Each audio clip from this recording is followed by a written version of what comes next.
This is a true story. All my stories are true. A boy moved into Home Sweet Home. You're talking about a boy that was on the streets for many years. He had a terrible, traumatic childhood, and he lived on the street, and he believed in nothing and in no one, and he trusted nothing and no one.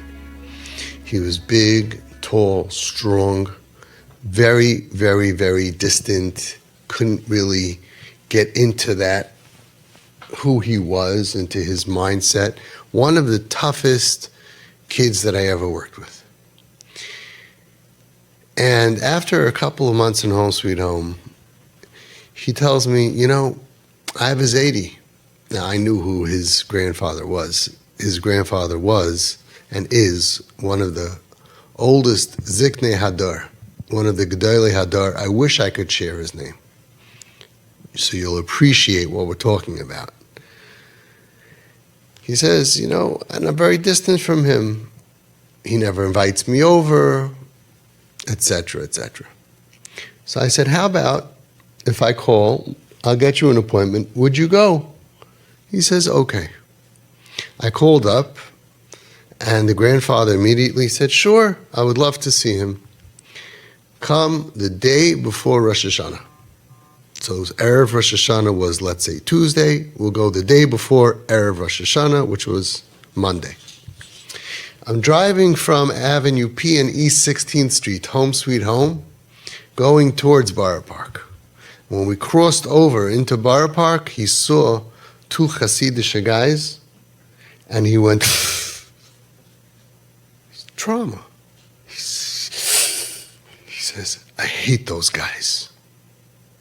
Obviously, he went through traumatic experiences as a child, and he grew up in a very, very Hasidic neighborhood, which he left at like maybe 13 or 14 years old, and for many years he was away, and now he was a skinhead. He shaved his whole head, and but for such a tough person to not be able to control himself and to shiver and shake on the sight of two random Hasidic guys, I hate those guys.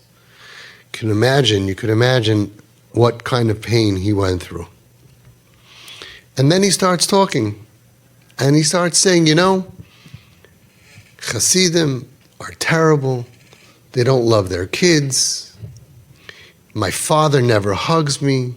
My mother never hugs me. When I grew up, there was no love, and he's going on and on about hugs. And I'm thinking, and remember, this is 20 years ago, when I just started off. I was not trained. I just had a feeling that I wanted to help kids. Moved in, total strangers, homeless guys, into a house 5 minutes away from my own house. Had them come home to me for Shabbos and Yontif, and then to friends once they were housebroken. And here I'm like, so intrigued, like here's a guy that looks so rough and tough, and he's talking to me. I didn't get enough love as a kid. My father never hugged me. My mother never hugged me.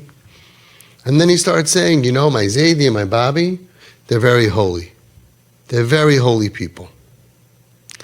But what kind of a grandmother and grandfather never hug their grandchildren?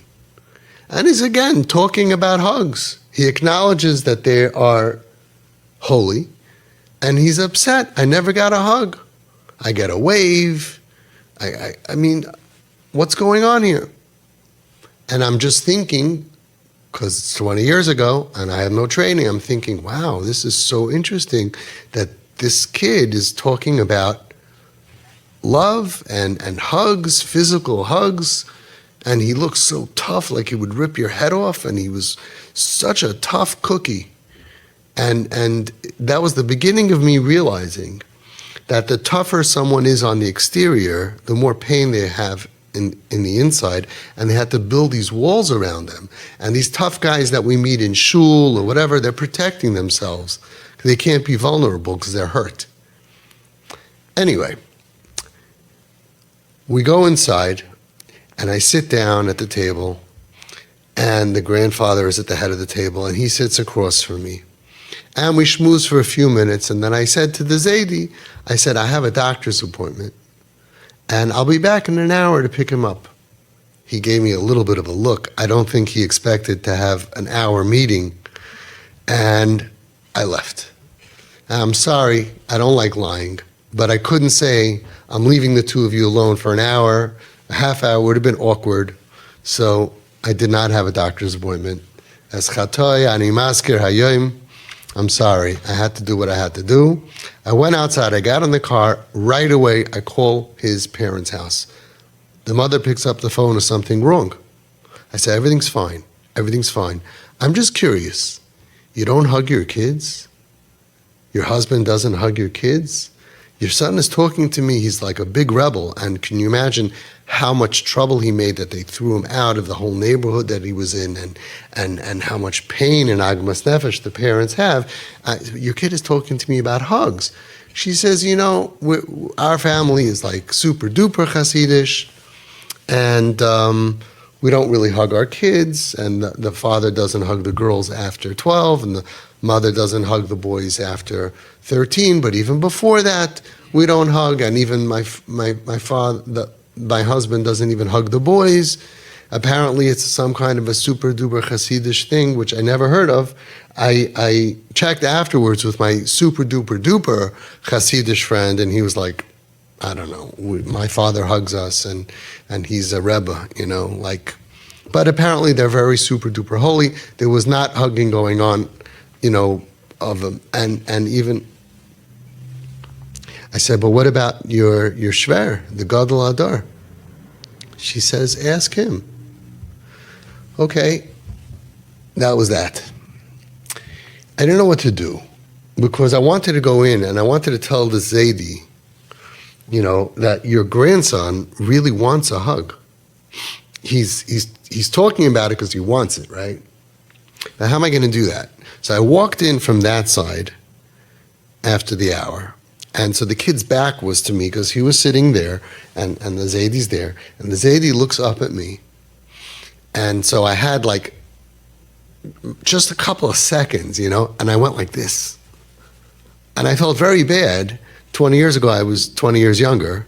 I would feel bad now also, but I was 30 and he was already old and he was quite shaky. He was really like very oldish and shaky. Baruch Hashem, he's still alive 20 years later and he's doing okay. But then he was it wasn't an easy time for him. And I'm like this. So he gets up and the grandson, meanwhile, passes by the kitchen.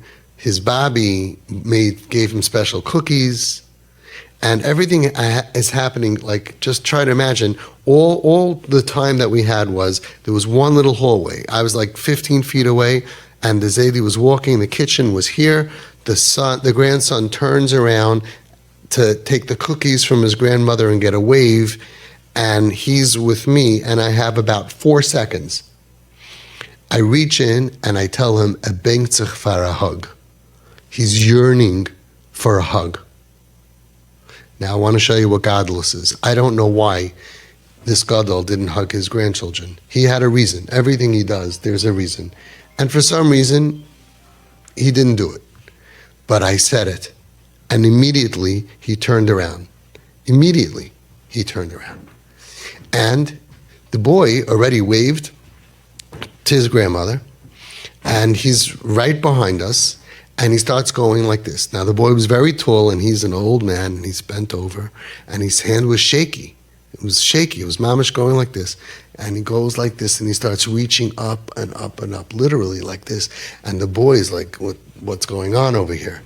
And then he reached high up, and he pulled him down, like to a half a hug. He didn't give him a full embrace, but he gave him like this, and he reached up, and he gave him a kiss on the cheek. I made believe like I didn't see anything. I turned, I exited, I went in the car. This boy comes, sits in the car next to me. I look at him. He's freaking out. He's freaking out in his core. He's shaking. He's freaking out. He can't contain himself. I said, what happened? What happened? He said, There's a quote. My Zaidi. He gave me a hug. He gave me a kiss. I said, wow, I thought you said you never did that. No, he never does that. I don't know what happened. He gave me a hug. He gave me a kiss. Silence. I'm driving back from Borough Park, going to Home Sweet Home. I come out of Borough Park. I'm on Ocean Parkway, and I make a right turn, and I start going down Ocean Parkway. I'm at the light of Avenue J and Ocean Parkway at that red light. And he turns to me and he says, Avi, what do you think? Maybe I should start keeping Shabbos. 9 years. He told me he fasted Yom Kippur when he was 13, and that was the last time. He didn't fast Yom Kippur when he was 14, 15, 16, 17, 18, 19, 20, 21. And now we're entering the 9th year of Yom Kippur, a week away. And I have no training. I didn't know what to say, but I knew I wasn't going to say, yes, of course you should keep everything. I knew not to say that. So I said to him, I said, you know, I can't tell you what to do, but maybe if your neshama is telling you something, maybe you should listen. And that was that. He kept Rosh Hashanah, 2 days Rosh Hashanah. He kept Shabbos Shuvah. He fasted Yom Kippur. Ne'ilah, he was in shul. Ne'ilah, he was in shul with tears streaming down his face onto his machzor more than anyone else in shul. He kept the first 2 days of Yontif Sukkos. He kept Shabbos Chalamoid Sukkos. Shmini Atzeres, he kept Simchas Torah. He was with me in shul for the first time since his bar mitzvah, and he got an aliyah at the Torah. Because of a hug and a kiss from his Zaidi. The power of a hug, the power of an embrace is unbelievable. He ended up getting married. He went to learn in Eretz Yisrael in Koil for 2 years. He built a Bayis Namu B'Yisrael, Shomer Torah Mitzvahs. He went through a lot of more hardships in his life and never gave up on his Yiddishkeit because his Zaidi showed him, you are lovable, you have value, I'm hugging you, I'm embracing you, I'm kissing you. True story.